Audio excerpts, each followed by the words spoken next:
సచివాలయంలో మంత్రి దామోదర రాజనరసింహ అధ్యక్షతన 317 జీవోపై కేబినెట్ సబ్ కమిటీ సమావేశమైంది. ఈ కేబినెట్ భేటీలో కమిటీ సభ్యులు, మంత్రులు పొన్నం ప్రభాకర్, శ్రీధర్ బాబు పాల్గొన్నారు.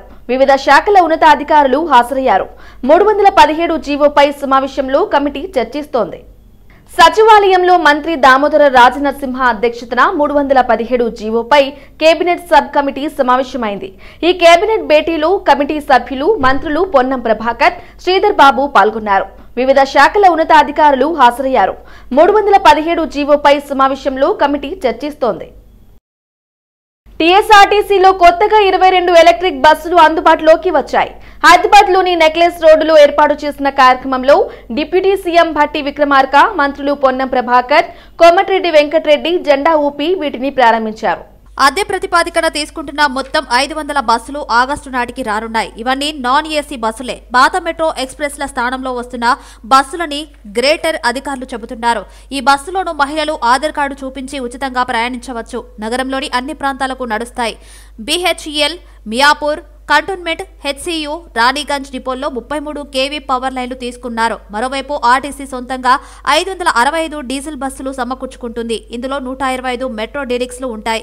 ఇవన్నీ జూన్లో అందుబాటులోకి వస్తాయి. మరో 440 బస్సుల్లో 300 మెట్రో ఎక్స్ప్రెస్లు కాగా 140 ఆర్డినరీ బస్సులు. ఈ బస్సులన్నింటిలో మహిళలకు ఉచిత ప్రయాణం ఉంటుంది. ఒకటి సింగరేణి ప్రభుత్వ రంగ సంస్థ, అది కూడా దాదాపు 45,000 మంది ఉద్యోగస్తులతో ప్రభుత్వ రంగ సంస్థగా ఉంది. ఆర్టీసీ కూడా దాదాపు 44,000 మంది పైబడి ఉద్యోగస్తులతో ఒక ప్రభుత్వ రంగ సంస్థ పెద్ద ఎత్తున నడుస్తూ ఉంది అని అంటే ఈ రెండు సంస్థల్ని కాపాడుకోవటం ఈ రాష్ట్ర ప్రభుత్వం యొక్క సంకల్పం, బాధ్యత. ఇది మనందరి అవసరం అని కూడా నేను భావిస్తూ ఉన్నాను. పెద్ద ఎత్తున దాదాపు 1,00,000 మందికి ఉద్యోగ అవకాశాలు కల్పిస్తూ కొన్ని లక్షల మందికి రవాణాని సౌకర్యాలు కల్పిస్తూ ముందుకు తీసుకుని పోతున్నటువంటి ఆర్టీసీ ఈ తెలంగాణ రాష్ట్రానికి ఒక తలమానికం లాంటిదిగా భావిస్తూ ఆర్టీసీని అమ్మనీయం, ఆర్టీసీ ఆస్తులు అమ్మనీయం, ఆర్టీసీని నష్టాల్లో ఉండనీయం, ఆర్టీసీని ఉరుకులు పరుగులు పెట్టిస్తూ ప్రజలకి సేవ చేసే కార్యక్రమంలో భాగంగా కావాల్సినటువంటి ఆర్థికపరమైన సహాయ సహకారాలు ఎప్పుడూ అందిస్తూనే ఉంటాం. ఆర్టీసీలో పనిచేసే ప్రతి బిడ్డ ఈ తెలంగాణ బిడ్డనే. ఆ పనిచేసే ప్రతి బిడ్డకు సంబంధించిన కుటుంబం చల్లగా ఉండాలని, ఆర్టీసీలో ఉద్యోగం చేస్తున్నామన్నటువంటి భరోసాతో తన కుటుంబ సభ్యులు కూడా బతకాలని చెప్పి, ధైర్యంగా ఉండాలని చెప్పి ఈ రాష్ట్ర ప్రభుత్వం ఆలోచన చేస్తుంది. డ్రైవర్లు కూడా సమయస్ఫూర్తితో మేము హైవేలో పోయినప్పుడు చూస్తే ఒక సిస్టమేటిక్గా నడుపుతారు. అలాంటి టీఎస్ఆర్టీసీ ఈరోజు మా ప్రభుత్వం వచ్చిన తర్వాత బలోపేతం చేస్తూ ఇంకా మా ఉచితంగా మహిళలకు ఇవ్వడమే కాదు, ఇంకా ఎక్కువ ఆర్టీసీ బస్సెస్ కూడా తీసుకొచ్చి గ్రామాలలో ఇప్పటికి వెళ్ళినప్పుడు బస్సెస్ తీసేసి స్కూల్ పిల్లలకి ఇబ్బంది అవుతుందని చెప్పి చాలా ఇబ్బందులు పడుతున్నారు. మరి ఆర్టీసీ మినిస్టర్ గారు పొన్నం ప్రభాకర్ గారు పుట్టి మహిళలతో పాటు ఆర్టీసీ గ్రామాలలో రోడ్లు లేవని చెప్పి ఆర్టీసీ బస్సులు బంద్ చేసిండ్రు. ఆటో వాళ్ళు కూడా ఈ మధ్యలో ఎక్కువ నడవలేక స్కూల్ పిల్లలకి ఇబ్బంది అవుతుంది. సజ్జనార్ గారు, ఆర్టీసీ మినిస్టర్ గారు, ఇంకా వారి సిబ్బంది కూడా బస్సెస్ పెంచి గ్రామీణ ప్రాంతాలలో రోడ్లు కూడా గత 3 మాసాల్లోనే దాదాపు 1,500 కోట్ల రోడ్స్ని మా R&B డిపార్ట్మెంట్ ద్వారా శాంక్షన్ చేయడం జరిగింది. అగ్రిమెంట్ ఉంటే మీరు చేసుకోరు అని అంటే మీకే ఇబ్బంది రానియం. ఆర్టీసీ సంస్థ తెలంగాణ రాష్ట్ర ప్రభుత్వం అంటే పట్టించుకోనటువంటి ఇంట్లో మహాలక్ష్మి వచ్చిన తర్వాత ఇల్లు ఏ విధంగా కలకలలాడుతుందో ఆ విధంగా ఆర్టీసీ సంస్థ మహాలక్ష్మి పథకం వచ్చిన తర్వాత ఇంకా చాలా ఉండొచ్చు. కోరికలు, ఆకాంక్షలు ఎప్పుడు కూడా మనిషికి ఆకాంక్షలు, దాని తర్వాత అంబిషన్ అవన్నీ ఉండడం తప్పు కాదు.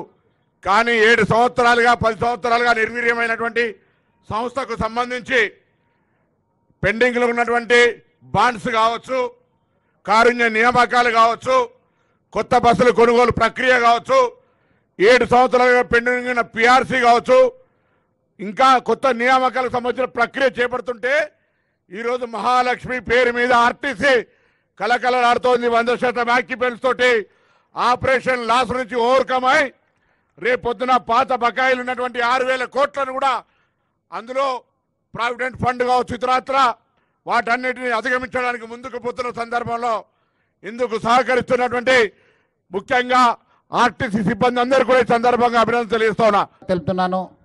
అందరు కూడా తెలుసు, ఆల్మోస్ట్ 10 సంవత్సరం తర్వాత ఒక పిఆర్సీని మనము టీఎస్ఆర్సీ యాజమాన్యం ఇంప్లిమెంట్ చేయడం జరిగింది.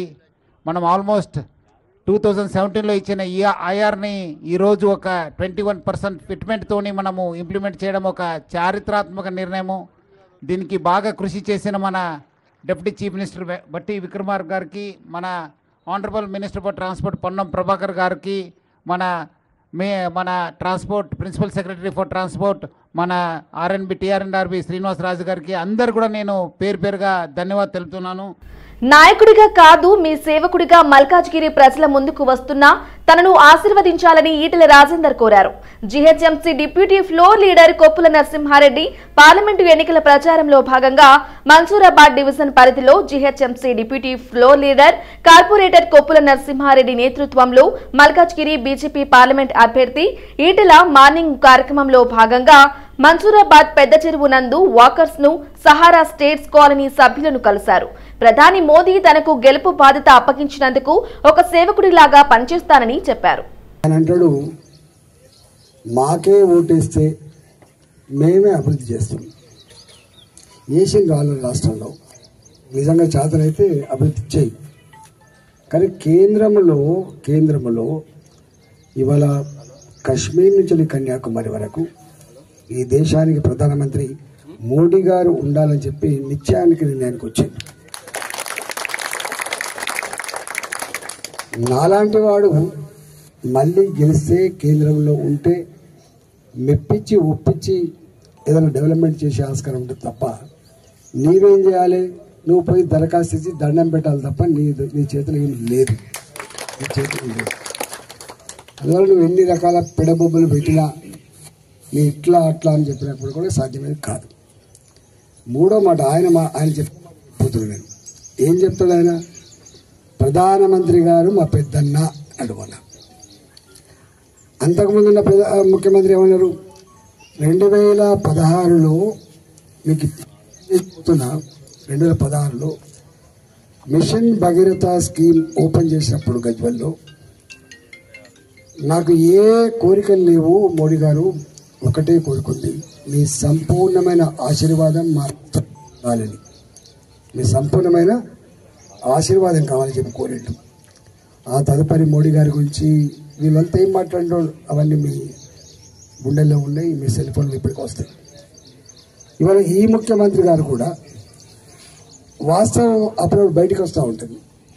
అంటే ప్రధానమంత్రి గారి కేంద్ర ప్రభుత్వ అండ లేకుండా ఈ రాష్ట్రం బాగుపడదని చెప్పి చెప్పిండారు. తెలియజేసుకుంటూ ఈ చుట్టుపక్కల ప్రాంతంలో అందరికీ తెలుసు, నేను గెలిచి కూడా మొన్న ఫిబ్రవరి 11కి 3 సంవత్సరాలు పూర్తయింది. ఈ పెద్ద చెరువు అభివృద్ధిలో విషయంలో కానీ, ఇక్కడ చేసే కార్యక్రమాల విషయంలో కానీ, నిత్యం మీ అందుబాటులో ఉండే విషయంలో కానీ, ఇక్కడ జరిగినటువంటి మన ఎమ్మెల్యే ఎన్నికలలో రంగన్న కొద్దిగా మిస్ అయినటువంటి సందర్భంలో మనం కూడా ఇక్కడ మీటింగ్ పెట్టుకోవడం జరిగింది.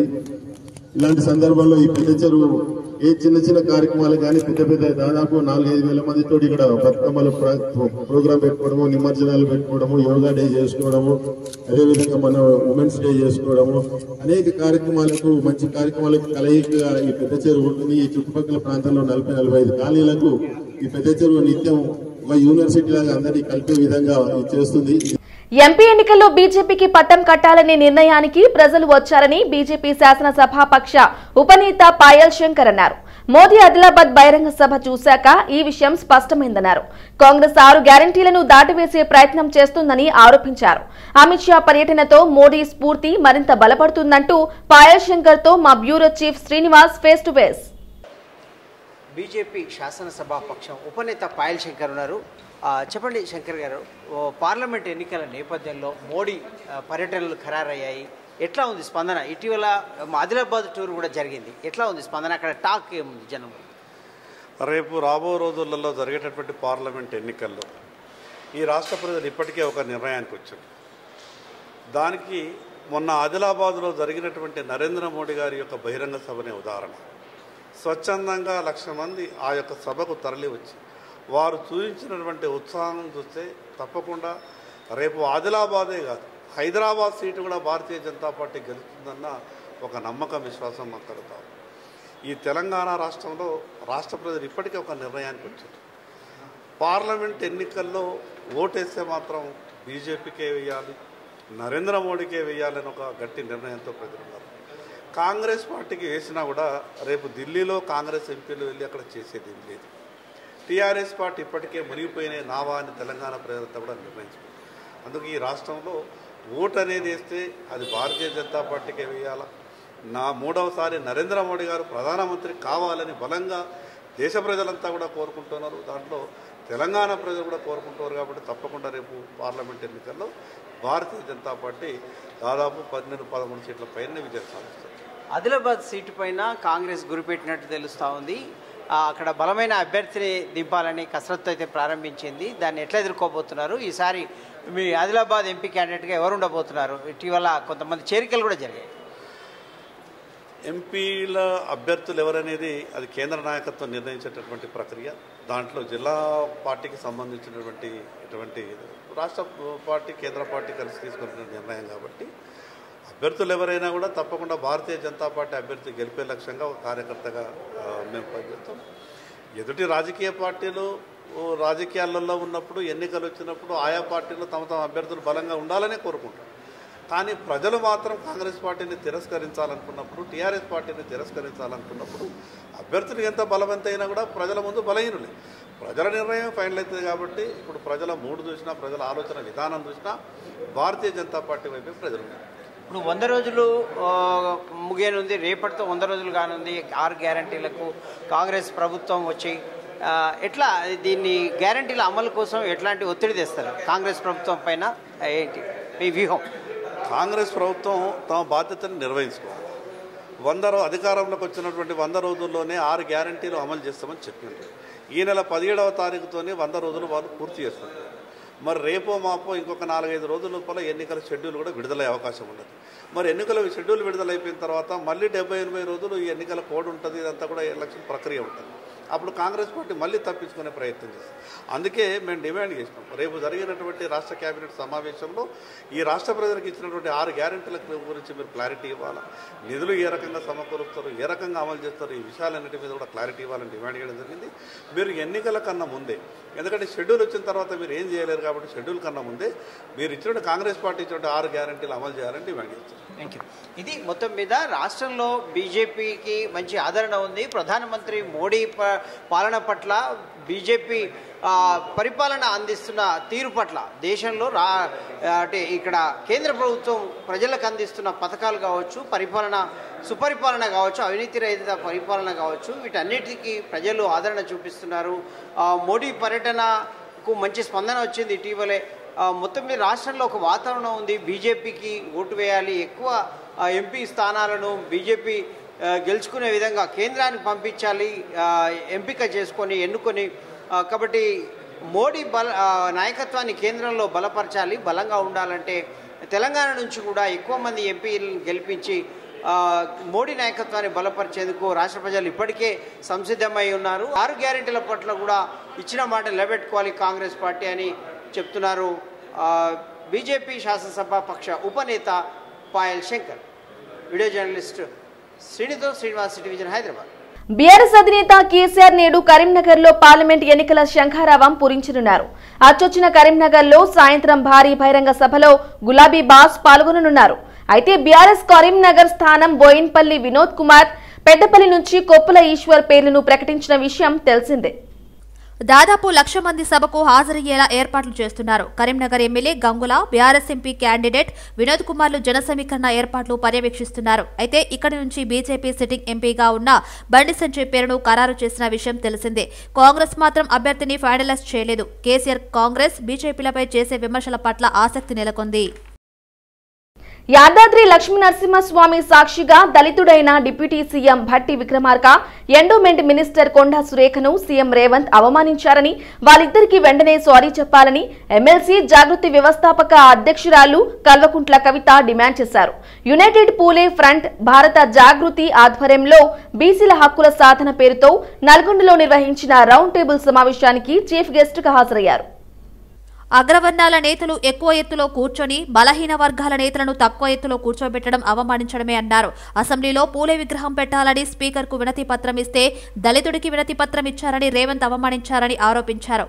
ఉద్యోగాల్లో మహిళలకు 47% రిజర్వేషన్లు ఇచ్చామని సీఎం రేవంత్ అబద్దాలు చెబుతున్నారని విమర్శించారు. గురుకులాల్లో 85% రిజర్వేషన్లు ఇవ్వాలని కేసీఆర్ ఇచ్చిన జీవోను కాంగ్రెస్ వాళ్లు తీసేశారని మండిపడ్డారు. లోకల్ బాడీ ఎన్నికలంటే ముందే బీసీలకు 42% రిజర్వేషన్లు అమలు చేయాలని డిమాండ్ చేశారు. పటాన్చెరు నియోజకవర్గం పటాన్చెరు డివిజన్ పరిధిలోని బండ్లగూడ మార్క్స్ నగర్ కాలనీలో పారాగాన్ పాలిమర్స్ లిమిటెడ్ సంస్థ సౌజన్యంతో 1,30,00,000 రూపాయలతో నిర్మించిన మండల పరిషత్ ప్రాథమిక పాఠశాల భవనం, అంగన్వాడీ కేంద్రం భవనాలను పటాన్చెరు ఎమ్మెల్యే గూడెం మహిపాల్ రెడ్డి ప్రారంభించారు. ఈ కార్యక్రమంలో కార్పొరేటర్ మెట్టు కుమార్ యాదవ్, మాజీ MPP Yadagiri Yadav, market committee మాజీ chairman Vijay Kumar, BRS party division అధ్యక్షులు అఫ్జల్, పారాగాన్ డైరెక్టర్ సిద్ధార్థ్, ప్రతినిధులు శ్రీజిత్, బిను, బీఆర్ఎస్ బండలగూడ అధ్యక్షులు గోపాల్ తదితరులు పాల్గొన్నారు.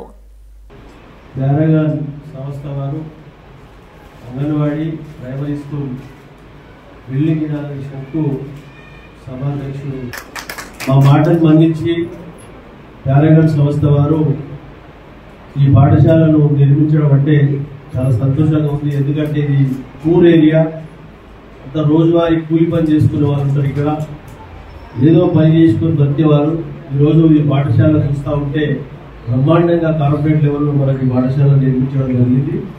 ఇది పూర్తి స్థాయిలో టీచర్స్, హెచ్ఎం గారు బాధ్యత వహించి స్ట్రెంగ్త్ను పెంచుకోవాలి, తర్వాత మంచి రిజల్ట్ తీసుకురావాలి. దాంతోపాటు పేరెంట్స్ మీటింగ్ పెట్టి పేరెంట్స్ ఎప్పటికప్పుడు పేరెంట్స్ పిల్లలను కౌన్సిలింగ్ చేస్తూ ఎక్కడ విస్మరించకుండా ప్రత్యేక శ్రద్ధ వహించవలసిందిగా నాకు ప్రత్యేక ఆలోచన సూచన ఇస్తా ఉన్నాను. కాబట్టి ఆ విధంగా మీరు ముందుకు తీసుకపోతే పేద పిల్లలకు వైద్య విద్య అనేది చాలా గొప్పది. ప్రైవేట్గా పోతే లక్షల రూపాయలు పెట్టి కొనవలసి వస్తుంది వైద్య కానీ విద్య కానీ. మీరు క్వాలిఫైడ్ టీచర్స్, సీనియర్ టీచర్స్ ఉన్నారు. మరి ఎక్కడ మన పిల్లలను ఎక్కడ మీ కడుపులో పెట్టిన బిడ్డలను ఏ విధంగా శ్రద్ధతో మీ ఇంట్లో చూసుకుంటా ఉంటారో ఆ విధంగా చూసుకుంటే భగవంతుడు మీకు అన్ని రకాల మేలు జరుగుతుందని నేను ఆలోచిస్తాను. పార్లమెంట్ ఎన్నికల నేపథ్యంలో రాజకీయ లబ్ధి కోసమే కాంగ్రెస్ ప్రభుత్వం డీఎస్సీ నోటిఫికేషన్ విడుదల చేసిందని బీసీ సంక్షేమ సంఘం జాతీయ అధ్యక్షుడు ఆర్ కృష్ణయ్య ఆరోపించారు. ఉపాధ్యాయ అర్హత పరీక్ష టెట్ ను తక్షణమే నిర్వహించాలని డిమాండ్ చేస్తూ హైదరాబాద్ లక్డీకపుల్లోని పాఠశాల విద్యాశాఖ కార్యాలయాన్ని విద్యార్థులు ముట్టడించారు. డీడీ విద్యార్థులతో కలిసి ఆర్ కృష్ణయ్య నిరసనలో పాల్గొన్నారు. టెట్ లేకుండా డీఎస్సీ ఎలా ప్రకటిస్తారని రాష్ట్ర ప్రభుత్వాన్ని ఆయన నిలదీశారు. తక్షణమే డీఎస్సీ రద్దు చేసి టెట్ నిర్వహించాలని, లేని పక్షంలో నిరుద్యోగులతో కలిసి పోరాటాన్ని మరింత ఉధృతం చేస్తామని హెచ్చరించారు. మన రాష్ట్రంలో కానీ పక్క రాష్ట్రాలలో కానీ టీచర్స్ రిక్రూట్మెంట్తో సహా డిఎస్సీతో సహా టెట్ కూడా నిర్వహించేది సాంప్రదాయంగా ఉన్నది. కానీ వీళ్ళు బాదరగా ఎన్నికల లబ్ధి పొందాలనే ఉద్దేశంతోనే ఈ 11,000 టీచర్ పోస్టులు భర్తీ చేస్తామని వేశారు. రాష్ట్రంలో టెట్ రాయని వాళ్ళు ఇప్పుడు ఎలిజిబుల్ ఉన్నోళ్ళు 4 లక్షల మంది ఉన్నారు. వాళ్ళు 4 లక్షల మంది లీడ్ చేసినోళ్ళు టెట్ లేకుండా టీచర్ పోస్టులకి ఎట్లా ఎలిజిబుల్ వస్తుందని మేము డిఎస్సీతో పాటు టెట్ కూడా వేయాలని చెప్పి డిమాండ్ చేస్తున్నాం. అల్వాల్ మున్సిపాలిటీ పరిధిలోని జానకి నగర్ లో 8 సంవత్సరాలుగా క్రైస్తవ ప్రార్థనా మందిరం నిర్వహిస్తూ ఉండగా పక్కనే ఉన్న టెంట్ హౌస్ యజమాని తమను ఇబ్బంది పెడుతున్నారని పాస్టర్ రఘునందన్ రెడ్డి తెలిపారు. చర్చి చుట్టుప్రక్కల హిందూ దేవుళ్ల జెండాలను పెట్టి ఎంతో ఇబ్బందులకు గురి చేస్తున్నారని ఆవేదన వ్యక్తం చేశారు. ఇప్పటికైనా పోలీసులు, మున్సిపాలిటీ అధికారులు స్పందించి తమకు న్యాయం చేయాలని కోరారు. మత ద్వేషాలను రగిలించే విధంగా చేస్తున్న వారిపై చర్యలు తీసుకుని తమ నల్లయ్య కనెక్షన్లు వచ్చేలా చూడాలని తెలిపారు. ఎవరిని మాకు పొరుగువారు అయినా గోవిందు వాళ్ళ కుమారుడు ఈ మా చర్చి ముందర అన్య మతం సంబంధించిన జెండాలు కట్టి మాకు హరాస్మెంట్ చేస్తున్నారు. అవి దయచేసి తీయించగలరని పోలీసు వారిని మున్సిపల్ వారిని కోరుకొనిచుంటున్నాము. అవి మాకై మేము తీయమంటే వాళ్ళు గొడవ చేస్తారు. వాళ్ళు మేము ఒక్కడనే ఉంటున్నా అని వాళ్ళు గొడవ చేస్తారు. కాబట్టి దయచేసి మీరు కలగజేసుకొని ఇవి తీసేపించి ఇక్కడ శాంతిగా ఉండేటట్టుగా సహాయం చేయాలని కోరుచుంటున్నాం. అలాగనే మాకు ఈ నల్ల కనెక్షన్ కూడా ఇచ్చి మాకు సహాయం చేయాల్సిందిగా మనం చేసుకుంటున్నాం. రెండో విడత దళిత బంధు పథకం ద్వారా ఎంపికైన లబ్ధిదారుల అకౌంట్లలో నిధుల జమను చేయాలని డిమాండ్ చేస్తూ తెలంగాణ రాష్ట్ర దళిత బంధు సాధన ఐక్య పోరాట సమితి హైదరాబాద్ లో ఆందోళనకు దిగింది.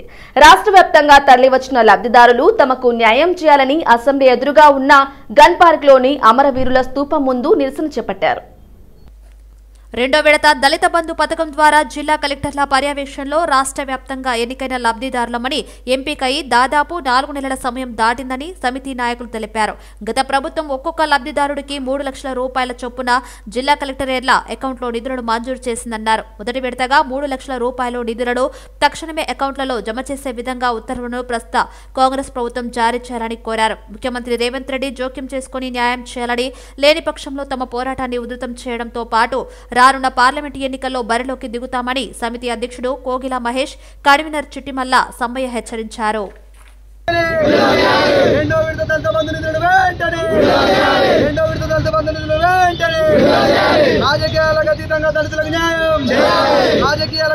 Hayath Nagar division corporator Kallem Navajeevan Reddy division లోని అనుమాగల్ హయత్ నగర్ లో పారిశుద్ధ్య కార్మికుల పనితీరును పరిశీలించారు. పారిశుద్ధ్య కార్మికులు విధులు సక్రమంగా నిర్వహించడం లేదని, డివిజన్ లో ఎక్కడ చూసినా చెత్తాచెదారం పేరుకుపోయి ప్రజలు అనారోగ్య బారిన పడే ప్రమాదం ఉందని ఆయన తెలిపారు. ఇప్పటికైనా పారిశుద్ధ్య కార్మికులు విధులు సక్రమంగా నిర్వహించాలని, లేదంటే చర్యలు తప్పవని హెచ్చరించారు. ఈ కార్యక్రమంలో బీజేపీ సీనియర్ నాయకులు గంగాని శ్రీను, బస్తీవాసులు తదితరులు పాల్గొన్నారు. రాష్ట్రంలో ఎరుకుల కులస్తుల సమస్యలను పరిష్కరిస్తామని మంత్రి పొన్నం ప్రభాకర్ పేర్కొన్నారు. సమస్యలకు పరిష్కారం చూపేందుకు ప్రజాప్రభుత్వం ఎప్పుడూ ముందుంటుందని తెలిపారు. ఎరుకుల సమస్యలపై తెలంగాణ ఎరుకుల సంఘం కుర్ర రాష్ట్ర కమిటీ ఆధ్వర్యంలో లోకిని రాజు నేతృత్వంలో మంత్రి పొన్నం ప్రభాకర్ ను కలిసి వినతి పత్రం అందజేశారు. ఈ సందర్భంగా గత 10 సంవత్సరాల నుంచి ఎదుర్కొంటున్న సమస్యలను మంత్రికి వివరించారు. తమ స్థితిగతులు తెలుసు అని ఒక రోజు కూర్చొని అన్ని విషయాలపై చర్చించి నిర్ణయం తీసుకుంటామని పొన్నం ప్రభాకర్ తెలిపారన్నారు. గత ప్రభుత్వంలో పెండింగ్ లో ఉన్న సమస్యలు పరిష్కరించాలని తెలంగాణ ఎరుకల సంఘం కుర్ర రాష్ట్ర ప్రధాన కార్యదర్శి లోకిని రాజు కోరారు.